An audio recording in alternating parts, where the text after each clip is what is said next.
बिस्मिल्लाहिर्रहमानिर्रहीम। Dear students, आज जो टॉपिक हम पढ़ने जा रहे हैं वो है work done by a constant force. इस टॉपिक के कंटेंट्स हैं, एक तो work done by constant force और हम फिर इससे रिलेटेड कुछ क्वेश्चंस प्रैक्टिस करेंगे। Work done by constant force में सबसे पहले हम डिस्कस करते हैं कॉन्सेप्ट ऑफ फोर्स को।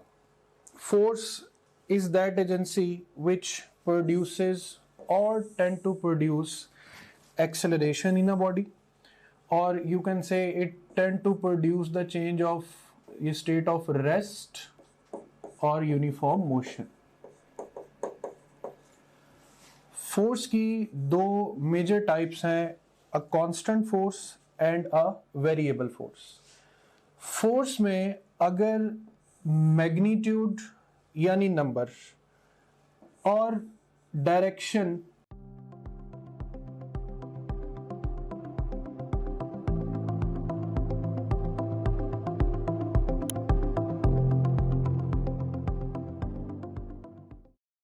ये दोनों चीजें कांस्टेंट रहें तो ऐसी फोर्स को हम नाम देते हैं कांस्टेंट फोर्स का। जैसे 20 न्यूटन, ये एक नंबर है, इस नंबर में कोई चेंजिंग नहीं आ रही, और अगर ये फोर्स लेस से इन द डायरेक्शन ऑफ ईस्ट लग रही है तो 20 न्यूटन ईस्ट ये कंसीडर होगी एक कांस्टेंट फोर्स। यानी ऐसी फोर्स जिसमें ना तो मैग्नीट्यूड चेंज हो ना डायरेक्शन चेंज हो। अब आती है बात वेरिएबल फोर्स की।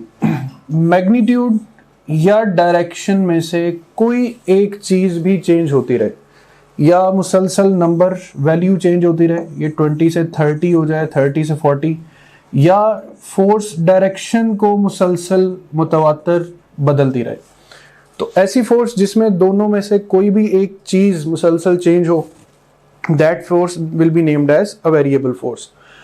सो ऑब्जेक्ट पे अगर फोर्स लग रही है किसी सर्कुलर पाथ में तो हर पॉइंट पर जो डायरेक्शन ऑफ फोर्स है वो चेंज होती रहेगी।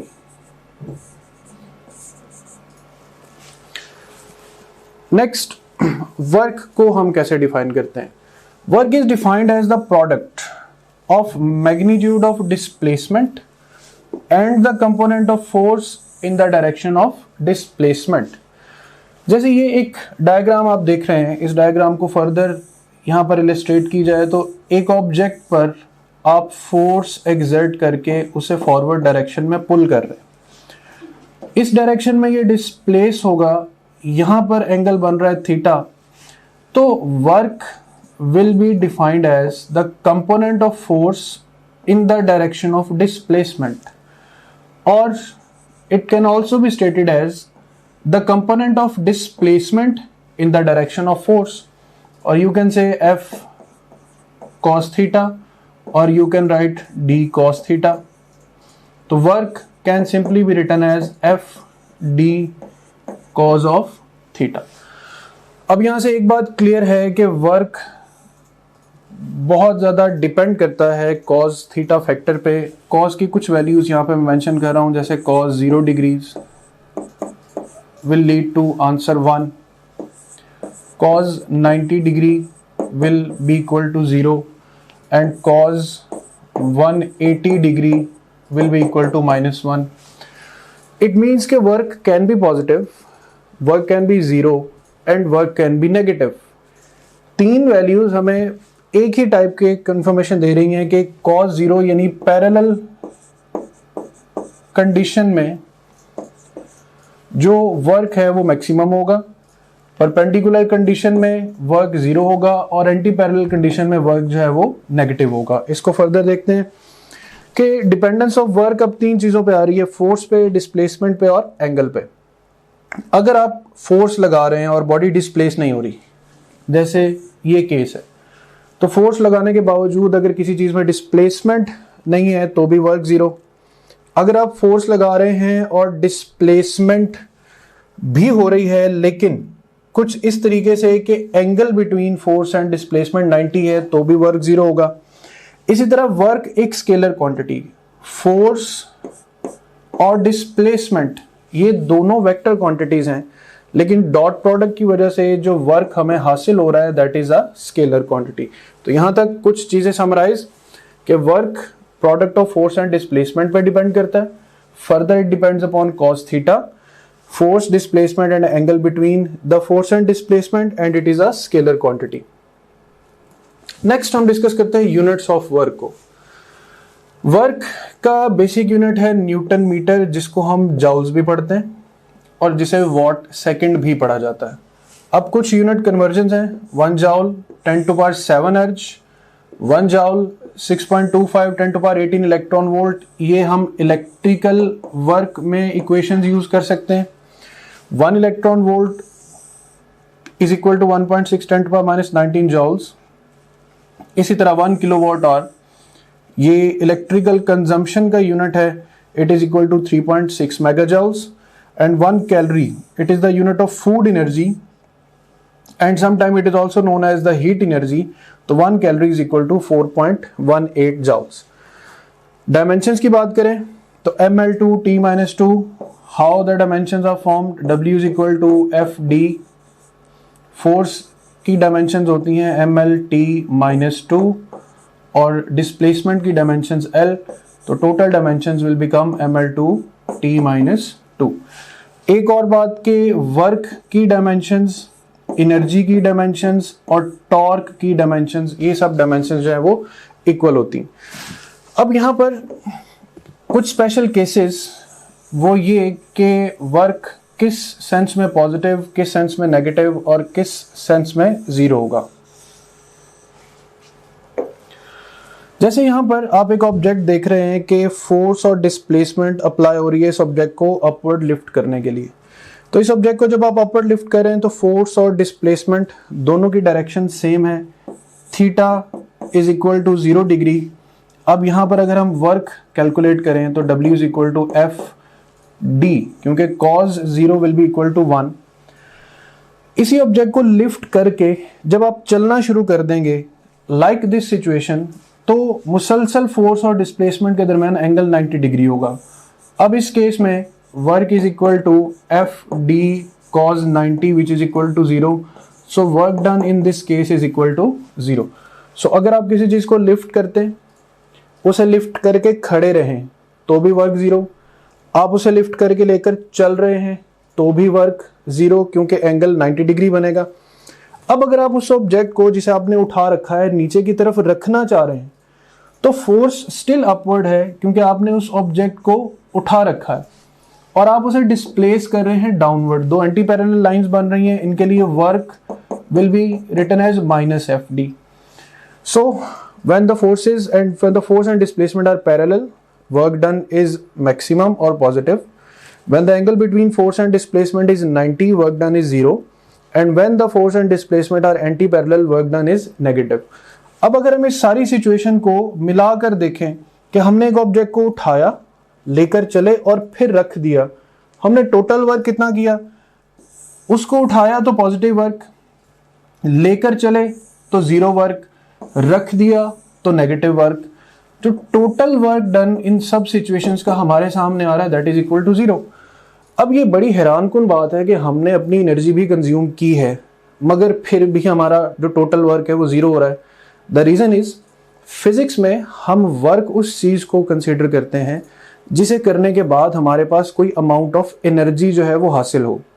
अब देखें कि जब आप ऑब्जेक्ट को लिफ्ट करेंगे तो आप उसे पोटेंशियल एनर्जी देंगे. इट मीन्स वर्क करने से एनर्जी गेन हुई. अब पोटेंशियल एनर्जी है ड्यू टू हाइट. अब इसी हाइट पर अगर आप ऑब्जेक्ट को लेकर मूव करते रहें तो उसकी हाइट चेंज नहीं हो रही, पोटेंशियल एनर्जी चेंज नहीं होगी. और अगर आप उसको दोबारा वापस प्लेस कर दें तो आपने उसी पोटेंशियल एनर्जी को दोबारा 0 कर दिया.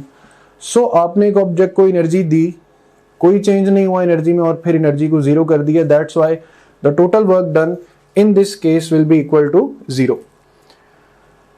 इसके बाद हम डिस्कस करते हैं work done by graphical methods. Graphical method में हम वर्क फाइंड करने के लिए ये डिपेंड करता है कि आपको एक्स और वाई एक्सिस की कौन कौन सी क्वांटिटीज दी गई. जैसे फोर्स और डिस्टेंस या फोर्स डिस्प्लेसमेंट ग्राफ है तो उस पे हम प्रोडक्ट या work will be stated as the product of force and displacement. Similarly work can be calculated from a graph between power and time because W is equal to PT.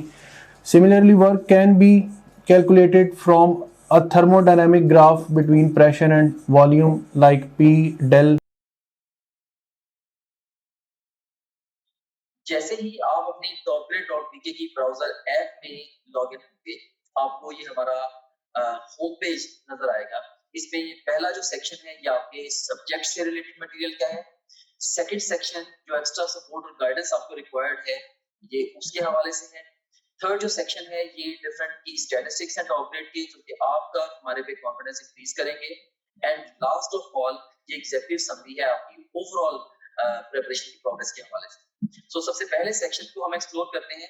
इसमें से आप किसी भी सब्जेक्ट पे click करें, से हमारे पास ये सब्जेक्ट्स हैं biology, physics, chemistry, English, logical reasoning. इनमें से किसी भी सब्जेक्ट पे आप क्लिक करें तो आपको उस सब्जेक्ट में उसके वीडियो लेक्चर्स, रिवीजन नोट्स और प्रैक्टिस क्वेश्चन मिलेंगे। आप वीडियो लेक्चर्स पे क्लिक करेंगे तो उस सब्जेक्ट के सारे यूनिट्स या सेक्शंस आपके सामने ओपन हो जाएंगे।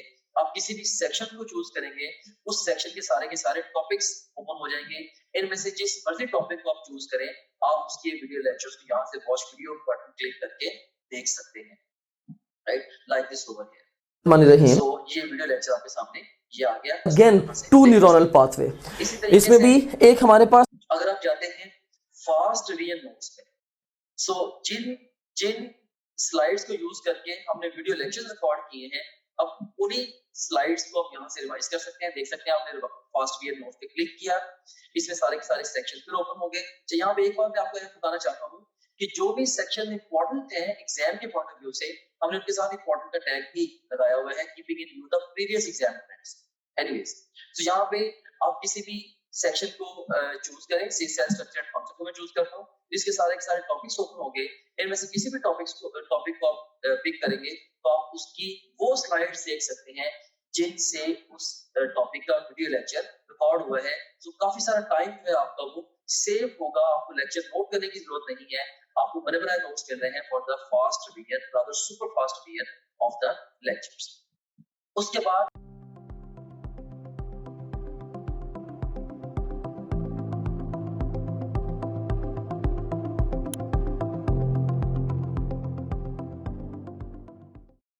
V. So area of FD graph, area of power time graph, area of PV graph, ये तीनों चीजें जो हैं ये आपको वर्क प्रोवाइड करेंगी। तो अगर आप पॉजिटिव और नेगेटिव वर्क को ग्राफ पे रिप्रेजेंट करना चाहें तो ये जो पॉजिटिव वाई एक्सिस हैं ये पॉजिटिव वर्क की तरफ और नेगेटिव वाई एक्सिस जो हैं ये नेगेटिव वर्क की तरफ इंडिकेट करेंगे। लाइक आपका पॉजिटिव वर्क है तो graph upper side of the axis पे बनेगा, और अगर आपका नेगेटिव वर्क है तो graph opposite side of the axis पे बनेगा। अब जैसे अभी हमने पिछले स्लाइड पे वर्क देखा था कि अपवर्ड लिफ्ट में वर्क हुआ plus F D, so this is F, this one is D. Downward place करने में वर्क हुआ minus F D, so minus F into D. फिर हमने दोनों को एड अप किया तो answer was equal to 0। So remember the area above the axis is positive work, the area below the axis is negative work, so sum of the two areas will give you resultant of 0 work. Dear students, अब हम question practice करेंगे work done by a constant force के बारे में। So first question is this: a person holds a bucket of weight 60 Newton, he walks 1 meter along the horizontal path and then climbs a vertical distance of 5 meter. The total work done.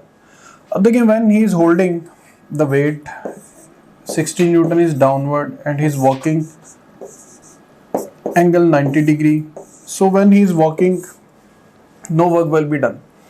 But when he is climbing up at a distance of 5 meter, then work done will be F D 60 multiplied by 5. 300 Newton meter will be the work done.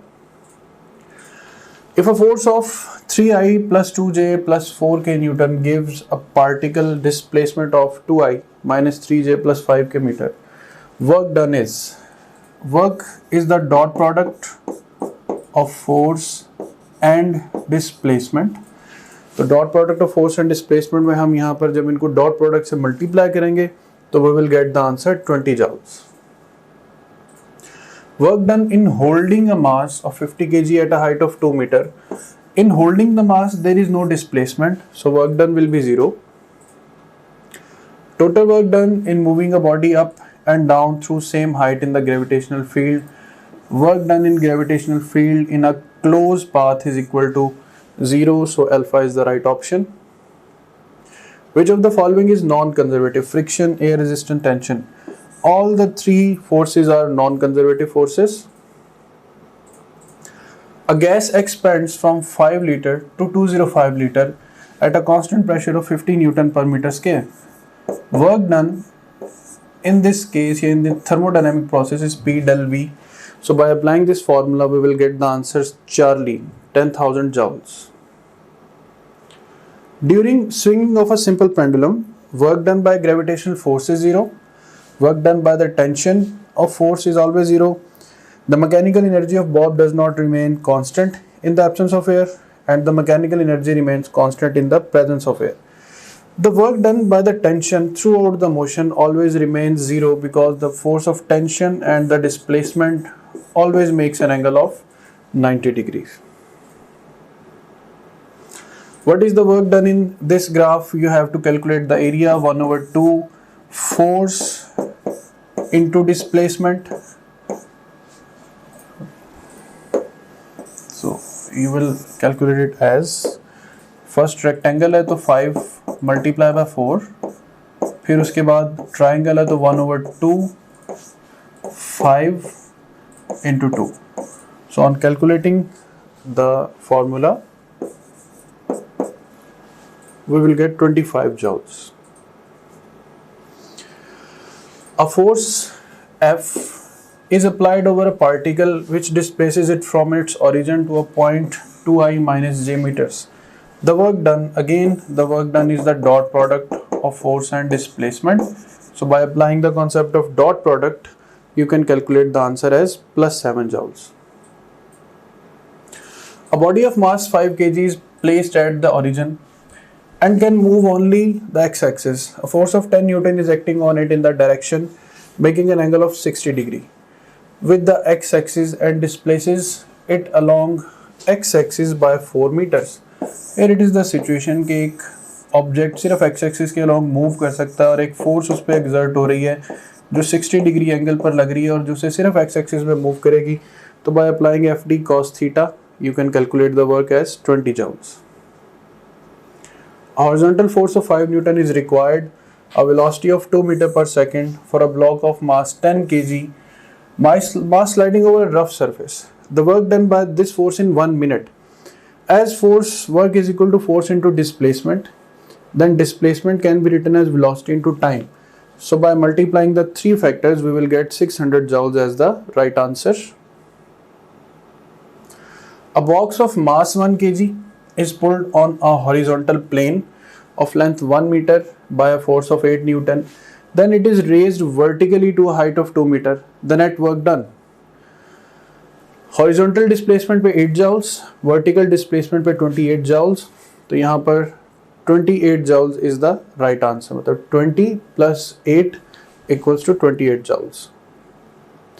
A 10 kg satellite completes one revolution around the earth at a height of 100 km in 108 minutes. The work done by gravitational force. The revolution of satellite is under the action of centripetal force and the work done by centripetal force always remains 0. The relationship between force and position is shown in the figure given. The work done by the force in displaying a body from x is equal to 1 to x is equal to 5. अब आपको यहाँ भी area under the curve find करना है 1 से लेकर 5 तक. इसमें अगर आप देखें तो ये जो एरिया है ये इस एरिया के साथ कैंसल आउट हो रहा है. सो सिर्फ 1 से 2 और 4 से 5 तक वर्क होगा. तो 1 से 2 तक एरिया है 10, 4 से 5 तक भी एरिया 10 है.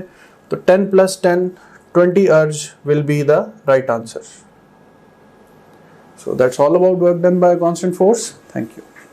वहाँ जो मोस्ट इम्पोर्टेंट फीचर है या टीचिंग टूल है that is our question bank. So अगर हम प्रैक्टिस क्वेश्चंस पे जाते हैं तो इसमें हम देखें कि आप डिफरेंट डिफरेंट तरीके से टेस्ट दे सकते हैं.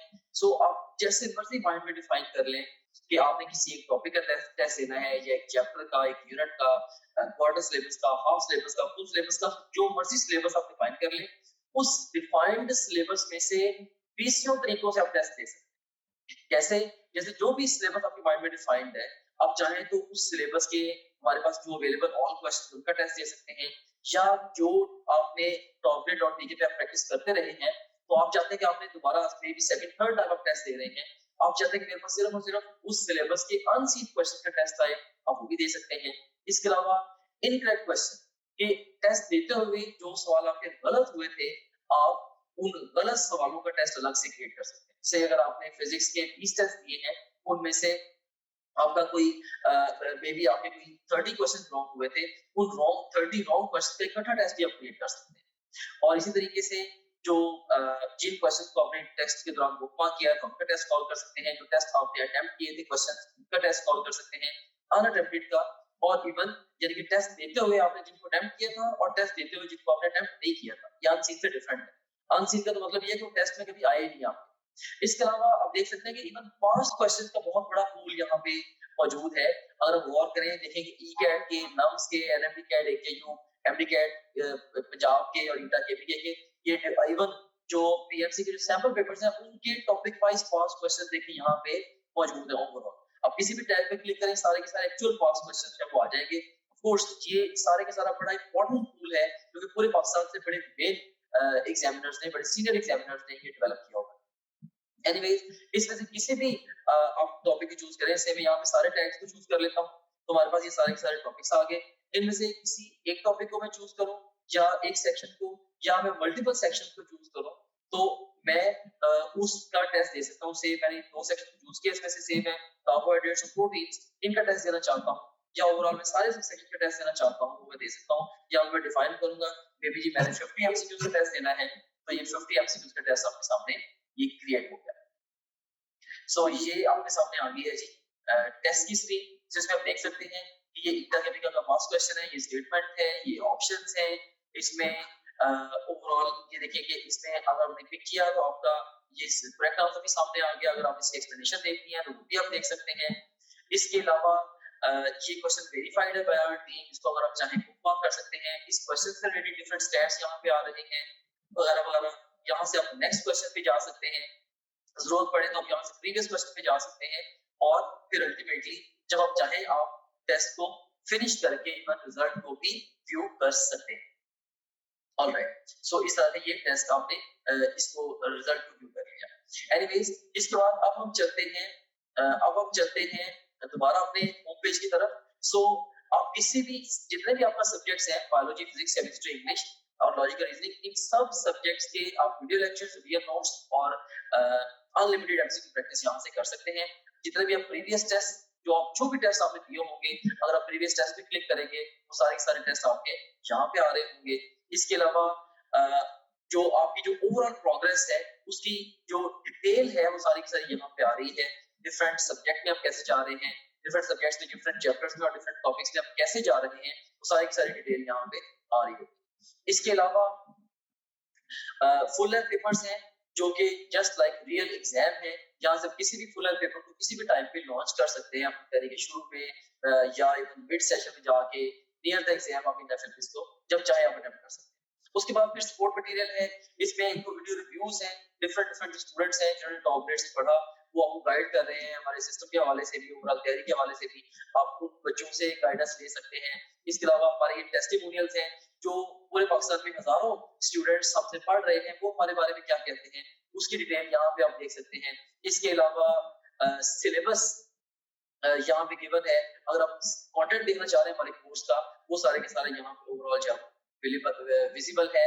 And in addition to that study schedules बड़ा एक अहम फीचर है, अहम मॉड्यूल है।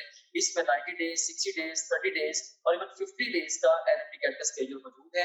आप अपनी नीड के अकॉर्डिंगली जिस मर्जी स्केड्यूल को फॉलो कर सकते हैं, डिपेंडिंग अपॉन कि आप टाइम फ्रेम में किस जगह पे खड़े हैं। अगर आप एग्जाम, आपका एक महीने के बाद एग्जाम है, ऑफ कोर्स आप 30 डेज वाला प्लान फॉलो करेंगे। अगर आपके एग्जाम में 2 हफ्ते रहते हैं तो आप 15 दिन वाला प्लान फॉलो करेंगे एंड सो ऑन। तो इसमें हमने आपको ये बताया है, स्केड्यूल्स के अंदर ये गाइड किया है कि आपने गिवन टाइम को बेस्ट यूटिलाइज कैसे करना है। फिर इसके अलावा डाउनलोड्स का सेगमेंट है, जो भी डिफरेंट इंपॉर्टेंट कंटेंट है आपसे रिलेटेड, वो सारे के सारा आपको डाउनलोड्स में मिल जाता है। और इसके अलावा गाइडेंस वीडियोस काफी सारी इसके अंदर पड़ी हुई हैं, जो कि मैंने खुद रिकॉर्ड करके इसके अंदर डाली है। इसमें बहुत सारे हवालों से जनरल गाइडेंस आप इन वीडियो से ले सकते हैं। सो ये था हमारे पास ये हमारे पास गाइडेंस वीडियोस का ये सेगमेंट था। Okay, so this was